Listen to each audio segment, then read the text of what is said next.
Tras haberse conocido el varapalo sufrido por el Partido Popular al haberse aprobado la nominación de Teresa Ribera como vicepresidenta de la Comisión Europea, las reacciones no han parado de sucederse a lo largo de las últimas horas.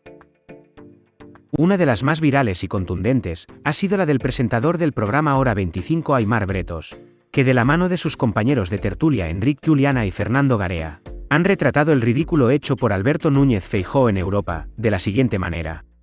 El problema cuando convences a otros de que se embarquen contigo en una misión absurda, casi incluso ridícula, es que en algún momento esos otros se van a dar cuenta, o se van a cansar, o lo más probable es que vaya a surgirles un incentivo mayor para dejar de bailarte el agua, y ellos van a parar. Y tú te vas a quedar ahí solo, grotesco, intentando mantener el tipo y la causa. Al PP europeo, y en concreto a su presidente Manfred Weber, le ha dejado de valer para sus propios cálculos políticos el sainete de Feijóo, Pons y Dolors Montserrat, y los ha dejado bailando solos. Por lo tanto, Teresa Ribera será vicepresidenta ejecutiva de la Comisión Europea. España tendrá una altísima representante al frente de una cartera clave como es la de la competencia, y el PP español habrá invertido a pérdidas buena parte de su crédito político en Bruselas, teniendo a media Europa enredada durante 2 semanas con esto, en un asunto nacional, cuando tenemos enfrente a un Trump que nos va a freír a aranceles y cuando tenemos enfrente a un Putin que vete tú a saber qué prepara para consolidar su invasión de territorios ucranianos. Esta es la situación ahora y nosotros llevamos 2 semanas con la comisión paralizada por un asunto nacional. Lo de hoy ha tenido que ser políticamente muy duro para Feijóo, incluso un punto humillante, el sí del PP europeo a Teresa Ribera en el peor momento, justo cuando el PP español estaba llamando de todo hoy a Teresa Ribera aquí, en el Parlamento español, y exactamente en ese momento Manfred Weber ha dicho: avanti Teresa Ribera, votamos a favor. Eso, amigo Weber, eso no se le hace ni a tu peor enemigo. Corresponsal comunitario, Enrique García Pozo. Buenas noches, Enrique. ¿Qué tal? Buenas noches, Aimar. Vamos con las claves de ese acuerdo de los populares europeos con los socialdemócratas y los liberales para ratificar el colegio de comisarios pactado en verano, con Teresa Ribera sí, pero también con los candidatos de los ultras, Giorgia Meloni y Víctor Orbán, aunque a este último le han rebajado un poco sus competencias. Sí, era algo que reclamaban los socialistas y liberales, quitar 2 elementos muy concretos de la cartera del candidato húngaro de Varhelyi: la gestión de las emergencias sanitarias y los derechos reproductivos y sexuales, que iban a estar bajo el paraguas del candidato ultra y que pasan finalmente a la cartera de la candidata belga, de la familia liberal.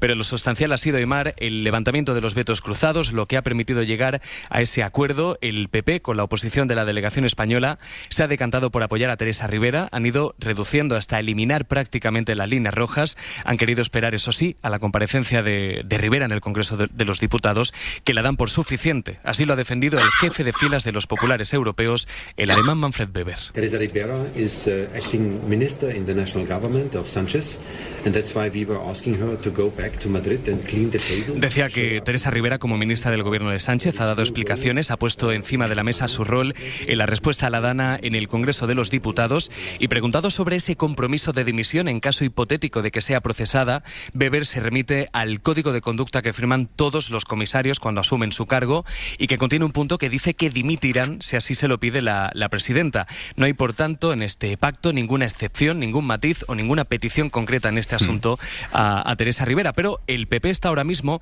en la batalla de los tecnicismos, podemos decir, porque las comisiones que evalúan a cada uno de los candidatos a comisario, una vez dan luz verde a los candidatos para que sean votados en el Parlamento, lo que pasará la semana que viene, elaboran una carta a la presidenta von der Leyen argumentando por qué apoyan la candidatura, por qué han dado la luz verde. Y a esta hora los grupos están reunidos porque los populares quieren que en esa carta haya alguna referencia explícita al papel de Ribera en la Dana y a esa dimisión en el caso de que fuera procesada. Pero esto es ya el capítulo de los tecnicismos, Aimar. Si se incluye alguna frase en esa carta, esto no será vinculante, es un formalismo, pero en eso están y por eso siguen reunidos los grupos a esta hora, a pesar de que el acuerdo está anunciado desde las 5 de la tarde. Pero lo sustancial es que se han levantado los vetos, aunque en el caso de los socialistas, con la discrepancia de la familia francesa, de los socialistas franceses, que han dicho que van a votar en contra del colegio de comisarios porque se oponen al levantamiento del veto al candidato de Meloni, pero esto va para adelante. El calendario nos lleva ya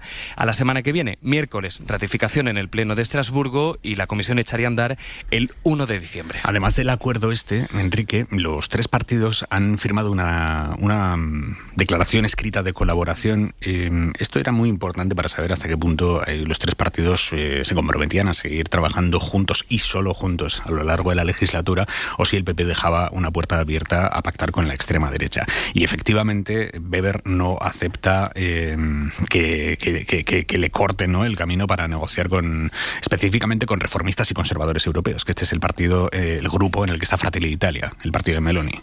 Sí, era uno de los elementos que han estado siempre en la negociación los socialistas y liberales para levantar su veto a Fito y al candidato húngaro.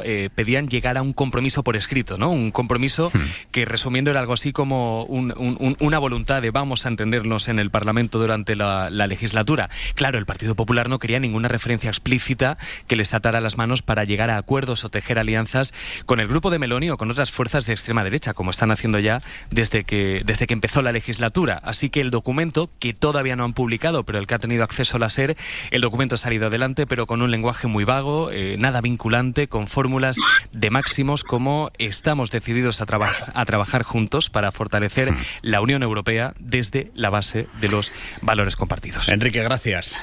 A vosotros. Por lo tanto, con tal de mantener esta campaña contra Rivera, el PP español, que sepamos a esta hora al menos, va a ser el único PP dentro de todo el PP europeo que no apoye la composición del Colegio de Comisarios de una señora del PP europeo, que es Ursula von der Leyen. ¿Van a votar en contra? ¿Se van a abstener? ¿Qué van a hacer? Mariela Rubio, buenas noches. Buenas noches. Pues aunque el PP lleva días diciendo que está dispuesto a votar que no al nuevo ejecutivo de von der Leyen, después del movimiento de Weber, la frase a esta hora, Aimar, es esta: no podemos apoyar el gobierno de von der Leyen, el sí está totalmente descartado. Así que admiten que se debaten entre el no y la abstención. El PP español, por tanto, está dispuesto a mantener el órdago, aunque al tiempo, por primera vez, contemplan esa abstención. Mariela, ¿cómo han encajado en el PP español que el PP europeo los haya dejado colgando de la brocha justo hoy, el día en el que Rivera estaba aquí en el Congreso y en el Senado dando explicaciones y ellos diciéndole de todo? ¿Cómo han encajado esto en el PP español? Dicen en la calle Génova que siempre asumieron el riesgo de que esto ocurriese, que el PP europeo finalmente se descolgase del veto. Lo que no esperaban es que Weber se pronunciase en plena comparecencia de la ministra. En cualquier caso, en Génova dicen haber conseguido ya poner en la diana a Rivera y a su responsabilidad en la crisis. Y además, retrasando su nombramiento, dicen, han dado oxígeno a Mazón en una semana clave. Nosotros nos dejamos plumas por el camino, pero el gobierno también. Es la frase de un veterano en las filas del PP. Añaden desde la calle Génova que Feijóo además ha conseguido internacionalizar las dudas sobre la gestión de Rivera y también, dicen, ha neutralizado el comodín de la ultraderecha de Sánchez, porque él mismo se ha mostrado dispuesto a aceptar los candidatos de Meloni y Orbán. Así lo decía Elías Bendodo. Ha internacionalizado la situación que hemos vivido en España de dejación de funciones de la vicepresidenta Rivera. Conseguimos ver una sorpresa nueva, ¿no? Lo que está intentando cerrar el señor Sánchez es un acuerdo con la ultraderecha. Que el propio Sánchez patrocine la entrada de la extrema derecha en el Ejecutivo Comunitario, dicen en Génova, es una baza argumental que no vamos a soltar. Enrique, Juliana, día muy relevante políticamente el que termina hoy. Sí, es relevante porque ha habido... Tú lo has resumido muy bien hace unos minutos, ¿no? Es decir, aquí se ha pretendido que la pelea doméstica española, cuyos tonos los oyentes habrán podido comprobar hace nada, con los audios del Congreso esta mañana, con el resumen, se convirtiese en una crisis de carácter internacional. Vamos a ver lo que es, intentemos imaginar que se suponía dejar en suspenso la gobernación europea, es decir, que se hubiese llegado a un bloqueo por vetos cruzados de la Comisión Europea. Eso significa que el gobierno europeo quedaba en suspenso en un momento en que se están disparando misiles de largo alcance occidentales sobre suelo ruso, en un momento en que Rusia acaba de anunciar la revisión de su doctrina militar, en un momento en que Donald Trump ya está nombrando ministros antes de proceder a su investidura oficial a principios de enero, en un momento en que se acaban de convocar elecciones anticipadas en Alemania que se celebrarán en febrero y que serán decisivas posiblemente para el rumbo de la Unión Europea. En este momento a alguien no se le ocurre otra cosa que idear una estrategia para poner en crisis la gobernación europea, para así poder poner en primer plano, llevar, como se ha dicho, Bendodo, que me parece es un hombre inteligente, Bendodo, al que yo tengo en alto concepto, pero yo creo que hoy ha usado la internacionalización. Eso me suena a algo que no quiero repetir ahora. ¿A qué me suena, no? ¿La internacionalización de qué? La internacionalización de la tontería en cualquier caso, ¿no? Es decir, alguien pensó en esos términos. Me parece inaudito, sencillamente inaudito. ¿Qué ha pasado? Porque ha fracasado. No podía ocurrir otra cosa que fracasar, que es lo que ha pasado. Weber se ha aprovechado del PP español. Porque Weber, ahora cuando se desgranaba el contenido de todas las discusiones, creo que quedaba clara una cosa. Weber ha cabalgado al PP español y en un momento dado lo ha dejado caer. Y lo ha dejado caer cuando ya había conseguido que los socialistas apoyen a Fito y al candidato húngaro, y cuando ha conseguido diluir ese documento en el cual los socialistas exigían, digamos, que se mantenga intacto el bloque de 4 fuerzas que son los que dieron la investidura a von der Leyen. Es decir, populares, socialdemócratas, liberales y verdes. En el momento que ha conseguido esto, los ha dejado caer. Ahora, también quiero decir una cosa. Yo creo que el error estratégico, si es que se puede hablar de estrategia en este episodio, el error a secas del PP es descomunal. Ahora, Sánchez también ha cometido una equivocación en esta historia. ¿Cuál? El veto a Fito. Por una razón, vamos a ver. En 2004, con la ampliación de 10 nuevos países, decayó una norma que era la siguiente, que los países grandes de la Unión Europea tenían 2 comisarios. Y eso daba juego. Es decir, en España lo sabemos bien, había un comisario del gobierno y otro de la oposición. Y eso facilitaba líneas de consenso entre los partidos principales, pero en España y en Italia, en Francia, en Alemania, etcétera, ¿no? 2 comisarios. Cuando se hace la ampliación a 10, 2004, no se puede tener una comisión mastodóntica y por lo tanto se reduce el número de representantes a 1 por país. Con lo cual quiere decir que un gobierno, un comisario.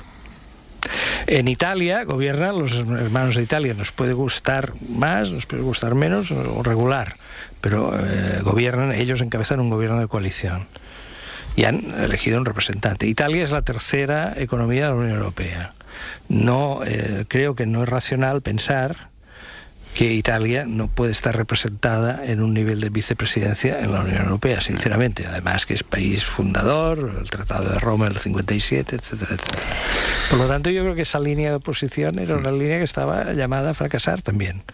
Garea, tu análisis del día complejo que termina hoy. Bueno, yo creo que acaba bien un intento desproporcionado, creo, irresponsable de Feijóo para empatar lo que es un desgaste, creo que bastante evidente por la calamidad de la gestión de Mazón.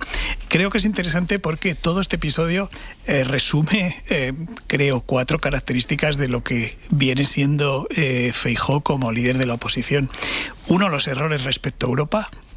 Creo que tiene mala información, creo que tiene errores de cálculo notables, desde aquello del timo ibérico a cualquier otra cosa, y esto creo que es un error de cálculo notable. Creo que el segundo es la mala gestión de las expectativas, es decir, si en los últimos días el Partido Popular y el propio Feijóo no hubiera dicho que su objetivo era que Teresa Rivera no fuera comisaria, no sería visto esto como un fracaso, pero creo que él mismo ha puesto una expectativa que si al final no se ha cumplido es un fracaso, se mire por donde se mire. El tercero creo que es bastante evidente, que es la exageración, la sobreactuación y la hipérbole. En este caso no hay base para la campaña y las cosas que están diciendo sobre Teresa Rivera y respecto a la gestión. Yo creo que 2 segundos de comparación con la gestión de Mazón, creo que nos damos cuenta que no se sostiene toda esta campaña. Y el último, lo que podríamos llamar los argumentos cambiantes, porque fíjate que antes hablabas de cuál iba a ser la posición en la votación del Partido Popular, pero es que el Partido Popular ya antes de la Dana, mucho antes de la Dana, ya dijo que iba a votar en contra de Teresa Rivera y además sacó argumentos que llegó a decir aquello del conflicto de intereses respecto a la actividad de su marido y que iba a plantear eso en la audición de Teresa Rivera en el Parlamento Europeo. Ese tema lo ha olvidado por completo. A mí me ha recordado, por eso digo que esto tiene una coherencia respecto a otras actuaciones de Feijóo, me ha recordado cuando no renovaba el Consejo General del Poder Judicial y casi cada semana había un argumento distinto para oponerse, lo cual hace que al final el último argumento no sea creíble porque ha ido cambiando. Pues en este caso exactamente igual. Es decir, yo creo que es una operación muy mala de Feijóo que reúne todas estas características, creo que muy negativa de la forma de hacer política.